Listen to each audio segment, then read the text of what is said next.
a very murderous narcissist. You will have recently heard that Oscar Pistorius, the Blade Runner, has had his sentence for the murder of Reeva Steenkamp increased from 6 years to 15 years, less time served. This Paralympian, and a man who made history by competing in the Olympic Games, is well known for the shooting which resulted in the death of Miss Steenkamp, and thereafter Pistorius's repeated attempts to escape the blame for her death. He is an example of a narcissist and a murderous one. Pistorius was born with no fibulas, the smaller of the two lower leg bones. His legs were amputated below the knee when he was 11 months old. 6 months later, he received his first prosthetics. From there on began the rise of the man who would be seen as ultra-competitive and a living example of the triumph of determination over adversity. What people did not realise was that narcissism was driving this man. He grew up in a comfortable family where he exhibited from an early age a desire to engage in adventure and risk-taking. He would go-kart and ride mini-motorbikes with a disregard for his own safety and those around him. Anecdotes from his school days reported him as never being left out, that he was always surrounded by friends, and he was the centre of attention. His risk-taking was encouraged by his family, since in the Pistorius household, nobody was allowed to say, "I can't." An early driver in the formation of what Pistorius was to become was his mother. His mother was a huge influence. She put inspirational notes into the lunchboxes of her children. One letter she wrote for him he still keeps. It reads, "The real loser is never the person who crosses the finishing line last. The real loser is the person who sits on the side, the person who does not even try to compete." The young Pistorius was being pushed, the mantle of expectation placed upon those young shoulders. He found his lack of lower limbs marked him apart from others and made him feel special. He never had to wear cricket pads, and he could leave his leg dangling against a hot oven and not suffer terrible burns. Children at the beach marvelled at his small round footprints, while opponents on the rugby field who tackled him were left clutching an artificial limb. There was always a reaction to engaging with Pistorius. When still a child, his parents divorced, and he lived with his mother and his siblings away from his father. His mother then died when he was 15 years old, and this impacted on Pistorius considerably. Pistorius's determination and recklessness was being channeled into sport and running. He wasn't particularly successful to begin with, but then his running aspiration took off, driven by the desire to be the best and his deep-seated rage at the various humiliations he had experienced as a consequence of the loss of his lower limbs. It was then that his sporting prowess shot into the stratosphere. 3 weeks after taking up sprinting, Pistorius ran his first 100-metre race. With his father watching at Bloemfontein, he won the race in a time faster than any double amputee. 11.72 seconds. A star was born. 8 months later, he won the 200 metres gold at the Paralympics in Athens, and his life changed forever. Before long, he began running against non-disabled athletes, first in a Golden Gala 400-metre race in Rome in 2007, where he finished second. He then competed in the London Olympics in 2012, making history. Here was a good-looking man with accumulating sponsorship deals, money, fame, and attention. However, alongside this, the traits of his narcissism were there, albeit, as ever, undetected by commentators. In 2011, when speaking to journalists, Pistorius explained how one day he had been driving when he ran over a dog. He stopped and got out of his vehicle. The dog's back was broken, and its 2 back legs now useless. But it was alive. The dog's owner came out of his house to remonstrate with Pistorius. Pistorius pulled his gun from his car and shot the dog dead. Some might argue that this was putting the dog out of its misery, but there was no hesitation, no discussion with the owner, no attempt to see if the dog might benefit from intervention from a vet. Pistorius acted decisively and killed the dog. There was no empathy for the dog or its owner. That same year, whilst being interviewed by the BBC, Pistorius was asked a question, a reasonable one, about his fight to take part in non-disabled athletics. Rather than answer, he was wounded by this neutral questioning of his entitlement to compete, and with fury igniting, he stormed out of the interview. At the London Paralympics in 2012, his ignited fury appeared yet again. He lashed out at Alan Oliveira, a Brazilian who had beaten Pistorius in a shock win. After Oliveira stunned Pistorius in the last 30 metres of the race, the South African had never lost at a major championships. Pistorius then accused the Brazilian of running on blades that were too long and made the race unfair. Pistorius stated, "Not taking away from Alan's performance, he's a great athlete, but these guys are a lot taller and you can't compete with the stride length. You saw how far he came back. We aren't racing a fair race. I gave it my best." There was no grace in this statement of defeat, but rather the complaint of the race not being fair. Pistorius sought fuel from his complaint of being bested, his pity play. He appears to be gracious as he seeks to maintain the facade, but that is all it is. He lost the race, and rather than accept that fact, he accused his competitor of cheating, and that it was not fair. Feels sorry for me. The International Paralympic Committee ruled that Oliveira had not done anything wrong. Another South African Paralympian, Anu Fury, told a journalist he had to change rooms in the athletes' village because Pistorius was shouting on the phone so much. Pistorius' ignited fury, appearing on many occasions, as he was unable to control it, even when somebody else was to hand, observing his behaviour.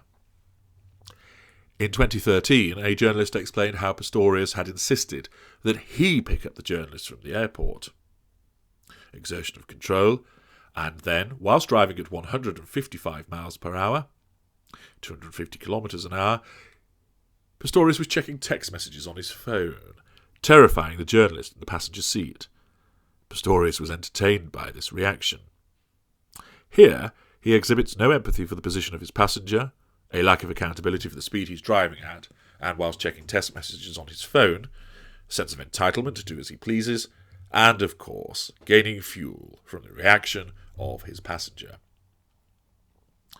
Another journalist commented that on reading Pistorius' biography Blade Runner, he felt none the wiser as to know who Pistorius is, because, as the journalist stated, there is nobody there. Interestingly, that particular writer saw through the construct, even though he evidently did not realise what this meant. A further journalist explained that Pistorius was insistent on teaching him how to shoot, and would not take no for an answer until he had taken him to a shooting range. Again, showing his sense of entitlement, desire to exert control, and lack of boundary recognition. Further examples have emerged of Pistorius' narcissism. There was a gun that went off in a restaurant, and another shot through a car roof, and the odd verbal and physical fight. Journalists who questioned whether Pistorius' blades could give him an advantage were given no more interviews. In these examples, we see the need to exert control over others, lack of empathy for others, lack of boundary recognition, sense of grandiosity in being allowed to use guns when he chose to, silent treatments doled out as a result of wounding, the appearance of heated fury, resulting in verbal and physical fights with people. Thus it appears that Pistorius was clearly manipulating secondary and tertiary sources and applying his ignited fury towards them. What, though, of intimate relationships? By his own admission, Pistorius' relationships with women over the years have been turbulent. In his book, he referred to a particularly nasty argument here, a very fiery relationship there. It is clear that his ignited fury would manifest in the context of these intimate relationships also. He evidently struggled to control it as a consequence of being wounded. He could get very furious suddenly, said his biographer, Merlot. He spoke of a fire inside. He had tough arguments with girls and afterwards sweet reconciliation. He has always had very beautiful girlfriends. I never saw the temper, but sometimes there were situations where it was apparent. Sometimes he can explode, but I have always seen the bright part of the moon. I've never seen the dark part. Of course, his biographer is looking to maintain the facade for Pistorius by saying he had not witnessed the dark side, and of course it may well be the case that the truth is being told, and Pistorius did not exhibit his ignited fury to this writer. However, the disclosure about his girlfriend shows repeated very beautiful girlfriends, the hallmark of an elite or somatic narcissist. Repeated arguments, the ignition of fury, these were not occasional or sporadic, but the frequent behaviour of a narcissist who is wounded. Split thinking, the eruption of fury, and then the reconciliation thereafter, as the fuel provided will have healed the wound, and thus the fury abates. Of course, normal people have disagreements in relationships, but they are not frequent, and nor are they tough arguments or explosions. That is something else. And then, of course, we come to the murder of Reeva Steenkamp, an educated, intelligent, and beautiful young lady who would clearly attract the attention of a somatic or elite narcissist, and so she did. She paid for it with her life. It is unnecessary to go through the trial in considerable detail, as there is a mass of comment and reporting of the same. The points which arise and which are relevant to Pistorius' narcissism are as follows. The Supreme Court in South Africa judged that Pistorius had not shown genuine remorse for what he had done, nor does he appreciate the gravity of his actions. This is the manifestation of his lack of empathy, his sense of being untouchable, of being above the law, and, moreover, the fact that he has attempted to manifest some kind of contrition as part of his ongoing manipulative behaviour, which has now been seen through. Pistorius cried in court. He was not crying for anybody but himself. A risible pity play, and part of his manipulative behaviour. His defence to the prosecution was laughably ridiculous. It would not take Columbo to pick apart, repeatedly, how his story of Valentine's night was just not credible. This shows his magical thinking, lack of accountability, and repeated lying. The text messages exchanged between Pistorius and Miss Steenkamp, which were provided as evidence at trial, showed savage exchanges between them, as he lashed out, again manipulating and evidencing his ignited fury, and she responded to these attacks in a hurt and angry way, but challenging him, and of course, thus providing challenge fuel. She once wrote, "I'm scared of you sometimes, and how you snap at me, and how you will react to me."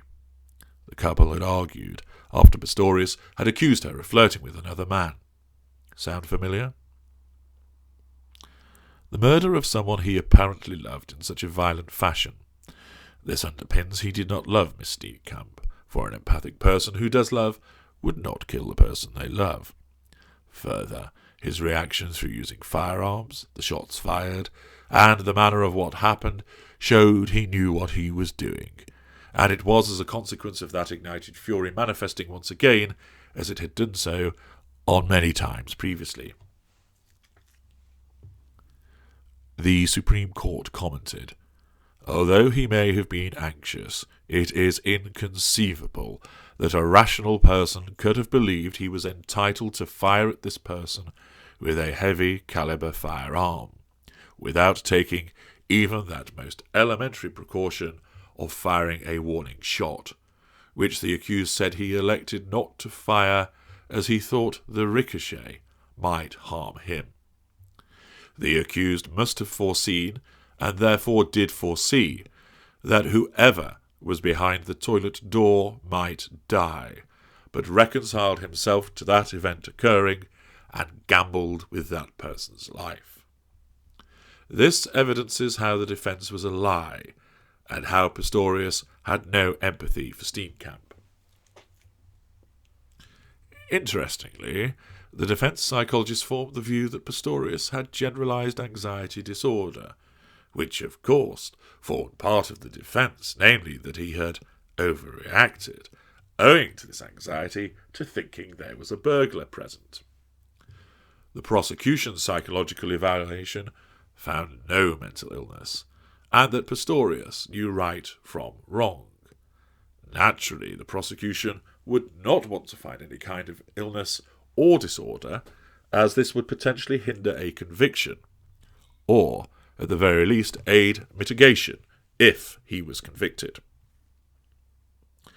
Following his conviction, Pistorius then sought various alterations and privileges with regard to his treatment. Again, manifestations of his grandiosity and need for special treatment. He also used his disability as a basis for this treatment.